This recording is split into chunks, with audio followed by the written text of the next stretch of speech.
बिस्मिल्लाहिर्रहमानिर्रहीम। अस्सलाम वालेकुम dear students, welcome to my YouTube channel once again. आज हम ऑर्गेनोजेनेसिस को डिस्कस करने जा रहे हैं। इससे पहले हमने गैस्ट्रोलेशन, फिर उससे पहले हमने क्लाइवेज को डिस्कस किया था।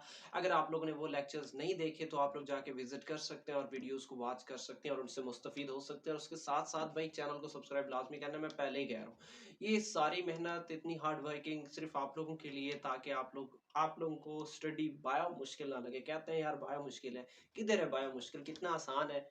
मैं आप लोगों को समझा रहा हूँ ना, इंशाल्लाह बहुत आसान, बहुत अच्छी लगेगी आपको बायो। ओके, तो देखो ऑर्गेनोजेनेसिस। ऑर्गेनो का क्या मतलब है? आर्गन्स। जेनेसिस का मतलब होता है प्रोड्यूस करना। अब गैस्ट्रोलेशन के बाद मतलब जो जर्म्स लेयर बने थे, 3 germs layer, ectoderm, endoderm, mesoderm. अब उसके बाद क्या बनने जा रही हैं? ऑर्गन्स बनने जा रही हैं। आपके बॉडी के जो ऑर्गन और ऑर्गन सिस्टम्स हैं वो डेवलप होंगे ऑर्गेनोजेनेसिस के अंदर। अब ऑर्गेनोजेनेसिस में जो सबसे पहले जो चीज डेवलप होगी वो क्या होगा? आपका नर्वस सिस्टम। अब इस वजह से जो आपकी बुक में मेजर टॉपिक जो उन्होंने ऑर्गेनोजेनेसिस के हवाले से लिखी हुई है, दैट इज न्यूरोलेशन। ठीक है, कि उन्होंने कौन सा टॉपिक दिया हुआ है? न्यूरोलेशन। अब न्यूरोलेशन में क्या होता है? न्यूरोलेशन में कि आपका फॉर्मेशन ऑफ नर्वस सिस्टम होगा। और एक और चीज है कि ये जो न्यूरोलेशन या ऑर्गेनोजेनेसिस का जो प्रोसीजर है वो फर्स्ट 2 मंथ के अंदर मतलब सारे फंक्शंस कंप्लीट हो जाते हैं। अब थर्ड मंथ जो स्टार्ट होगा वहां से एक्चुअली फीटस डेवलप होता है। ठीक है, कि थर्ड मंथ का जो बेबी होता है या थर्ड मंथ से जो स्टार्ट होता है, थर्ड मंथ में स्टार्ट होता है, देन द फीटस या एम्ब्रियो इज कॉल्ड, और एम्ब्रियो इज कॉल्ड फीटस। उससे पहले एक्चुअली एम्ब्रियो होता है और उसके अंदर सारे फंक्शंस, उसके सारे सिस्टम्स डेवलप हो रहे होते हैं। ओके, तो चले हम इसकी डेफिनेशन, इसके मतलब इसको डिफाइन करते हैं। डिफाइन करने के बाद इसकी रीडिंग करते हैं और रीडिंग करते करते मैं आप लोगों को साथ में सारी चीजें समझा दूंगा। ओके, तो चले भाई, देखो ऑर्गेनोजेनेसिस। ऑर्गेनोजेनेसिस क्या है? मैंने अभी बताया कि the formation of organ systems. ठीक है, ऑर्गन और ऑर्गन सिस्टम्स का बनना क्या कहलाता है? Organogenesis during embryonic development. अब जो first major phase of organogenesis है तो वो क्या है? आपका न्यूरोलेशन। अब न्यूरोलेशन क्या है? कि न्यूरोलेशन में डेवलपमेंट ऑफ नर्वस सिस्टम होता है, जिसमें आपका ब्रेन और स्पाइनल कॉर्ड बनता है। अब ये जो न्यूरोलेशन का प्रोसीजर है ये भी किस में होता है? फर्स्ट मंथ में होता है। किसमें? फर्स्ट मंथ में होता है।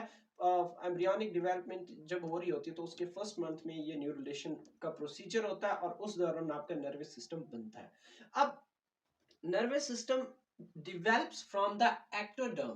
अब वो एक्टोडर्म जो कहाँ मौजूद होता है? That is present above the notochord. देखो ये एक नोटोकार्ड स्ट्रक्चर है। देखिए नोटोकार्ड एक ऐसा स्ट्रक्चर है जो एक रॉड लाइक स्ट्रक्चर होता है और ये ऑर्गेनिज्म को सपोर्ट करता है। ठीक है, और इसके अंदर फ्लूइड भी होता है और भी बहुत सारी चीजें होती हैं। इसका मेजर फंक्शन क्या है? कि ये एक सपोर्टिव रॉड लाइक स्ट्रक्चर है और ये टेल तक फैला हुआ होता है। ओके, अब इस नोटोकार्ड के ऊपर जो ये सारा एक्टोडर्म मौजूद है, उस नोटोकार्ड के ऊपर वाले एक्टोडर्म से आपका क्या बनेगा? नर्वस सिस्टम बनेगा। इस चीज को समझो कि भाई ये जो नोटोकार्ड है, इस नोटोकार्ड के ऊपर ऑफ कोर्स एपिडर्मिस एक्टोडर्म मौजूद है। उस एक्टोडर्म, वो जो नोटोकार्ड के ऊपर मौजूद है, अब वहां से क्या बनेगा? आपका नर्वस सिस्टम डेवलप होगा। अब होता ये है कि इस एपिडर्मिस के ऊपर ये नोटोकार्ड के ऊपर जो रीजन है, इस रीजन को हम नाम देते हैं न्यूरल प्लेट का।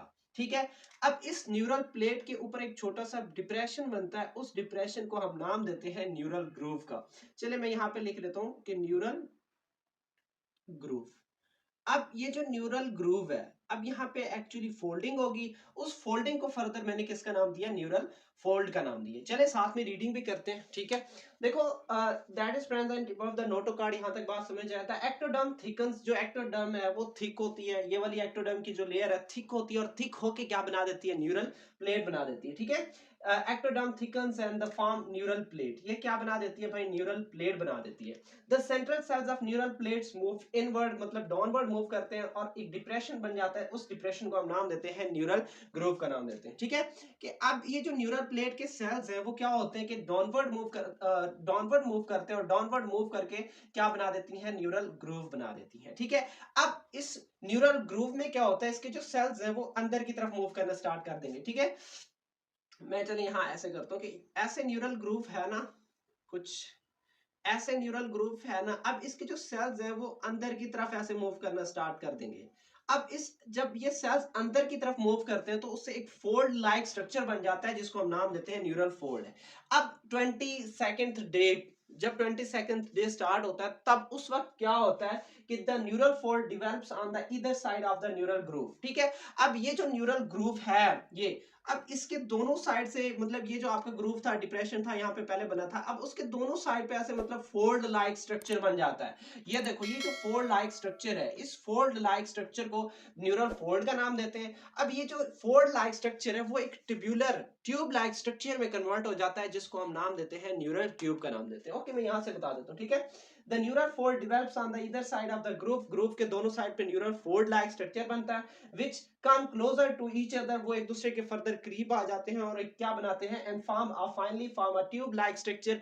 उस ट्यूब लाइक स्ट्रक्चर को हम किसका नाम देते हैं, न्यूरल ट्यूब का नाम देते हैं। ठीक है, at this point embryo is called neurula. अब इस पॉइंट पे एम्ब्रियो को हम नाम देते हैं न्यूरोला का नाम देते हैं। ओके, इस चीज को दोबारा समझाता हूं। ठीक है, कि देखो जो न्यूरल ग्रूव है वहां पे मतलब फोल्ड बनी है, दोनों तरफ से फोल्डिंग हुई है, उस चीज को न्यूरल फोल्ड का नाम देते हैं। अब ये जो न्यूरल फोल्ड है, ठीक है, वो फर्दर एक दूसरे के ऐसे फोल्ड है, ऐसे एक दूसरे के करीब आके फाइनली उसने क्या बना दिया, एक ट्यूब लाइक स्ट्रक्चर बना दिया, जिसको हमने नाम दिया न्यूरल ट्यूब का नाम दिया। ठीक है, अब ये जो न्यूरल ट्यूब यहाँ पे ये देखो, ये फोल्डिंग हुई है, ये फोल्डिंग लाइक स्ट्रक्चर बनी है, और बाद में ये जो ये यहाँ से मतलब ऐसे क्लोज होकर उन्होंने एक ट्यूब लाइक स्ट्रक्चर बना दिया, उस ट्यूब लाइक स्ट्रक्चर को हमने न्यूरल ट्यूब का नाम दिया। ठीक है, मेरी डायग्राम तो इतनी अच्छी नहीं है, बट बहरहाल समझाने के लिए गुजारा चल जाएगा अपना। ठीक है, अब यहां तक बात क्लियर है कि भाई अब अपर लेयर तो वैसे ही आपको पता था क्या था, कि वो एक्टोडर्म था, वो एक्टोडर्म आप वैसे ही है। एक्टोडर्म लिख लें आपकी मर्जी, एपिडर्मिस लिख लें आपकी मर्जी, क्योंकि एक्टोडर्म से दो चीजें बनती हैं, एक है आपका नर्वस सिस्टम और दूसरा क्या है, एपिडर्मिस।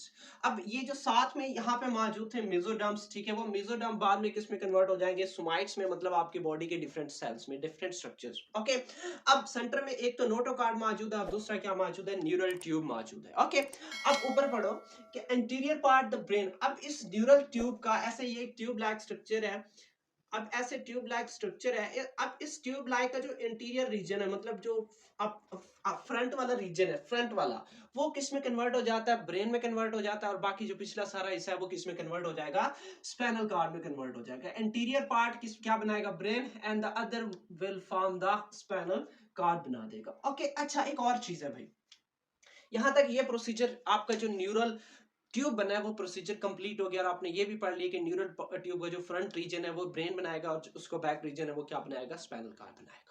अब मसला ये है कि यहाँ पे भाई जो आपके उसी ब्रेन और स्पाइनल कॉर्ड से मोटर नर्व्स निकल जाती हैं, लेकिन सेंसरी नर्व्स कहाँ से आती हैं?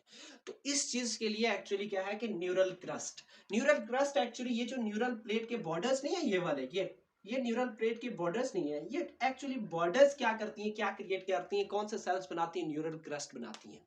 अब ये जो न्यूरल क्रस्ट है कहाँ बनती है, एक चीज तो पता चल गया कि ये जो न्यूरल प्लेट के बॉर्डर्स है, इन बॉर्डर्स से क्या बनता है, न्यूरल क्रस्ट सेल्स बनती है। अब जैसे फोल्डिंग होती है तो फोल्डिंग के दौरान ये जो न्यूरल क्रस्ट के सेल्स है तो वो भी उसके आसपास ही आ जाते हैं, उस न्यूरल ट्यूब के लेटरल साइड्स पे आ जाते हैं, कि जैसे मैंने ये न्यूरल ट्यूब बनाया ना, तो इसके लेटरल साइड्स पे क्या आ जाएंगे, वो क्रस्ट सेल्स आ जाएंगे। अब यहाँ पे उन्होंने इसको मेंशन किया है स्पाइनल गैंग्लियन, मतलब स्पाइनल नर्व्स का गुच्छा, तो उनके सेल बॉडीज का गुच्छा, तो एक्चुअली ये न्यूरल क्रस्ट ही है। ठीक है, अब यही जो न्यूरल क्रस्ट है ये फर्दर में फ्यूचर में जाके क्या करेगा कि ये सेंसरी नर्व्स प्रोवाइड करेगा, कि motor nerves arise from the spinal and brain और स्पाइनल कार्ड से क्या होती है, मोटर नर्व्स अराइज होती हैं। ठीक है, and the sensory nerve will arise from the neural crest. अब जो सेंसरी नर्व है वो न्यूरल क्रस्ट से डेवलप होती हैं। अब यहाँ पे पढ़ो कि the neural crest is developed from the neural plate borders. अब ये जो न्यूरल प्लेट बॉर्डर है यहाँ से क्या बनता है कि ये न्यूरल क्रस्ट बनता है। These move toward the lateral side and form the cranial and spinal and sympathetic nervous system। Actually ये लेटरल साइड किस ये जो न्यूरल ट्यूब के लेटरल साइड पे जाते हैं और वहां जाके ये क्रैनियल स्पेनियल और सिंपैथेटिक नर्व्स बनाते हैं, और इसी तरीके से ये टीथ भी बनाते हैं और स्कल का जो बोन है वो भी बनाते हैं, और इसी तरीके से और भी बहुत सारे स्ट्रक्चर्स हैं जो कि ये क्या करती है, फॉर्मेशन करती है, उनको बनाती है। और इसी वजह से कुछ लोग इनको क्या कहते हैं, the fourth germ layer of the cell. Cell का फोर्थ जर्मिनल लेयर भी किसको कहते हैं, इस न्यूरल क्रस्ट को कहते हैं। ओके, तो ये था हमारा टॉपिक जिसमें हमने ऑर्गेनोजेनेसिस को डिस्कस किया। ऑर्गेनोजेनेसिस में उसका जो फर्स्ट पार्ट, जो फर्स्ट मेजर फेज था न्यूरोलेशन, उसको डिस्कस किया है। आई होप आप लोगों को क्लियर हो गया होगा, मैंने अपनी तरफ से बड़ी कोशिश की है। ओके, तो इससे रिलेटेड कोई भी क्वेश्चन हो यार कमेंट सेक्शन में कमेंट करो, कोई भी इंफॉर्मेशन हो कमेंट सेक्शन में कमेंट करो, और इवन चैनल को सब्सक्राइब करो मजीद वीडियोस के लिए भी। ठीक है, इंशाल्लाह मिलते हैं नेक्स्ट वीडियो में, तब तक इजाजत चाहता हूँ। ओके, अल्लाह हाफिज।